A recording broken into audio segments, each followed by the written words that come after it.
দেখেন আমি একজন প্লেয়ার, সাকিব এবং মাশরাফি তারা বাংলাদেশের লিজেন্ডারি ক্রিকেটার। তাদের প্রতি বাংলাদেশের মানুষের যে ভালোবাসা আমি দেখেছি এবং খেলার প্রতি তাদের যে একটি আকৃষ্টতা রয়েছে, আমি একজন ক্রীড়াবিদ হিসেবে মনে করি যে যেহেতু তাদের যে মামলা সংক্রান্ত বিষয়টি রয়েছে সেটি রাষ্ট্রীয় সিদ্ধান্ত এবং রাষ্ট্রীয় সিদ্ধান্ত অনুযায়ী তারা ব্যক্তিগত তাদের যে লয়ার রয়েছে এবং তাদের লয়ারের মাধ্যমে তারা যদি আইনগত যে বিষয়গুলো রয়েছে সেগুলো ফেস করে তারা যদি নিরপরাধ হয়ে তারা যদি দেশের মাঠে এসে খেলে, সেই জায়গাতে আমি একজন স্পোর্টসম্যান হিসেবে অবশ্যই এটাতে আমি তাদেরকে ওয়েলকাম করব। যেইভাবে বিগত সরকার চালিয়েছে আমরা দেখছি, এখানে আরও অবজারভেশন করছি যে আরও কোথাও কোনো সমস্যা আছে কিনা, বাট আমরা খুব পজিটিভলি চিন্তা করছি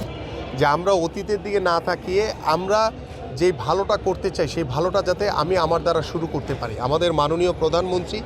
তিনি যেই শুরুটা করতে চান, আমি চাই যে তার নেতৃত্বে আমরা সেই ভালোর পক্ষে ভালোর সাথে যাতে আমরা শুরুটা করতে পারি। খেলাধুলাকে বাধ্যতামূলক করার মাধ্যমে আমরা একটি সুস্থ জাতি গড়ে তুলতে পারবো এবং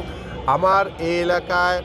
যতগুলো স্কুল রয়েছে এবং আমাদের এই এলাকায় যতগুলো শিক্ষা প্রতিষ্ঠান রয়েছে, মাদ্রাসা রয়েছে, কারিগরি শিক্ষা প্রতিষ্ঠান রয়েছে, সবগুলোকেই আমরা খেলাধুলার আওতায় এনে তাদের মাধ্যমে আমরা খেলাধুলাকে একদম রুট লেভেলে ছড়িয়ে দিতে চাই।